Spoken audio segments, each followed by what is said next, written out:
साल 2024 जुलाई महीने में पड़ने वाली योगिनी एकादशी, आइए जानते हैं इसके बारे में कुछ खास जानकारी कि आषाढ़ मास कृष्ण पक्ष की योगिनी एकादशी का शुभ मुहूर्त क्या है, व्रत करने की विधि एवं व्रत तोड़ने की क्या नियम है।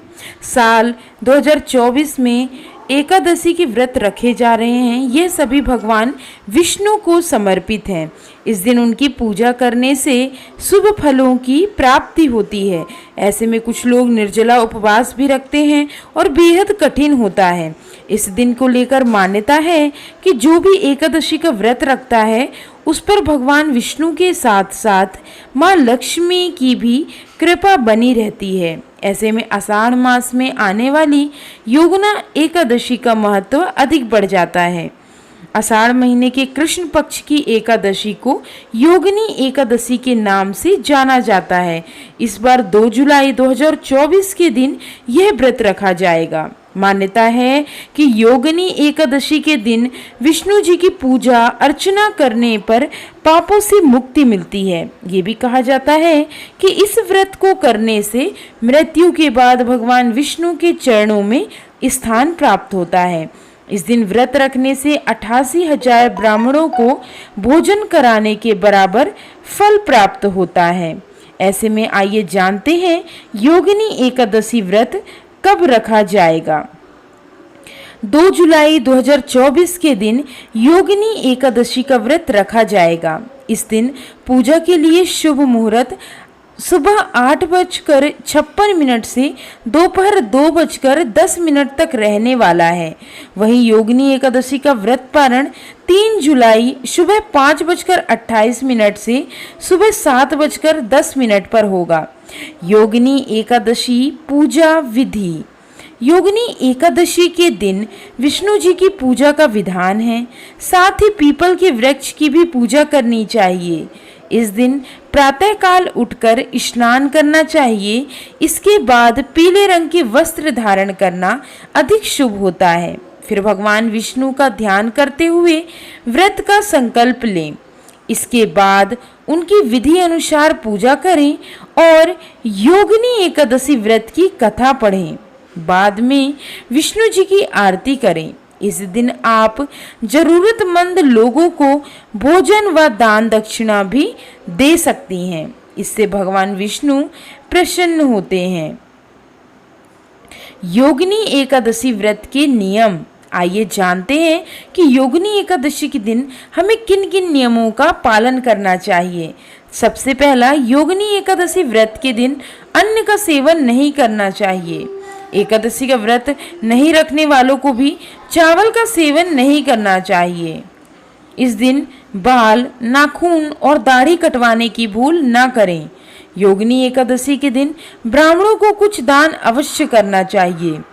एकादशी व्रत के पारण करने के बाद अन्न का दान करना अत्यंत शुभ माना गया है। आइए अब हम योगिनी एकादशी व्रत कथा के बारे में जानते हैं। पौराणिक कथाओं के अनुसार स्वर्गधाम की अलकापुरी नामक नगरी में कुबेर नाम का एक राजा रहा करता था, जो कि परम शिव भक्त था और रोजाना नियमानुसार शिव जी का पूजन किया करता था। पूजा के लिए उसके यहाँ हेम नामक एक माली फूल देने आता था। हेम की पत्नी विशालाक्षी बहुत ही सुंदर थी। एक दिन वह मानसरोवर से पुष्प तो ले आया, लेकिन कामासक्त होने के कारण वह अपनी स्त्री से हास्य विनोद तथा रमण करने लगा। इधर राजा उसकी दोपहर तक राह देखता रहा। अंत में राजा कुबेर ने सेवकों को आज्ञा दी कि तुम लोग जाकर माली के न आने का कारण पता करो, क्योंकि वह अभी तक पुष्प लेकर नहीं आया। सेवकों ने कहा कि महाराज, वह पापी अतिकामी है, अपनी स्त्री के साथ हास्य विनोद और रमण कर रहा होगा। यह सुनकर कुबेर ने क्रोधित होकर उसे बुलाया। हेममाली राजा के भय से कांपता हुआ उपस्थित हुआ। राजा कुबेर ने क्रोध में आकर कहा, अरे पापी, नीच, कामी, तूने मेरे परम पूज्य पूजनीय ईश्वर श्री शिवजी महाराज का अनादर किया, इसलिए मैं तुझे श्राप देता हूँ कि तू स्त्री का वियोग सहेगा और मृत्यु लोक में जाकर कोढ़ी होगा। कुबेर के शाप से हेममाली का स्वर्ग में पतन हो गया और वह उसी क्षण पृथ्वी पर गिर गया। भूतल पर आते ही उसके शरीर में श्वेत कोढ़ हो गया। उसकी स्त्री भी उसी समय अंतर्धाम हो गई। मृत्युलोक में आकर माली ने महान दुख भोगे। भयानक जंगल में जाकर बिना अस्त्र, अन्न और जल के भटकता रहा। घूमते घूमते एक दिन वह मार्कंडेय ऋषि के आश्रम में पहुंच गया, जो ब्रह्मा से भी अधिक वृद्ध थे और जिनका आश्रम ब्रह्मा की सभा के समान लगता था। हेममाली वहां जाकर उनके पैरों में पड़ गया। उसे देखकर मार्कंडेय ऋषि बोले, तुमने ऐसा कौन सा पाप किया जिसके प्रभाव से यह हालत हो गई? हेममाली ने सारा वृत्तांत कह सुनाया। यह सुनकर ऋषि बोले, निश्चित ही तूने मेरे सम्मुख सत्य वचन कहे हैं, इसलिए तेरे उद्धार के लिए मैं एक व्रत बताता हूँ। यदि तू आषाढ़ मास के कृष्ण पक्ष की योगिनी नामक एकादशी का विधि पूर्वक व्रत करेगा तो तेरे सब पाप नष्ट हो जाएंगे।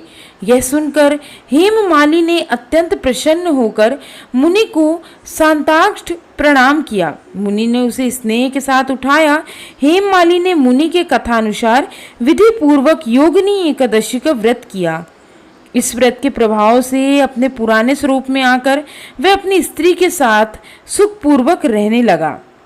इसी प्रकार कहा जाता है कि जो भी इस एकादशी को पूरे मन से, पूरे विश्वास के साथ इसका व्रत रखता है, पूजा करता है, सही नियम के साथ इनकी विधि को पालन करता है, तो भगवान विष्णु और माँ लक्ष्मी की कृपा हमेशा उन पर बनी रहती है। दोस्तों, मेरे द्वारा दी गई यह जानकारी यदि आपको पसंद आई हो तो मेरी YouTube चैनल उमंग जिंदगी को लाइक, शेयर और सब्सक्राइब जरूर करें।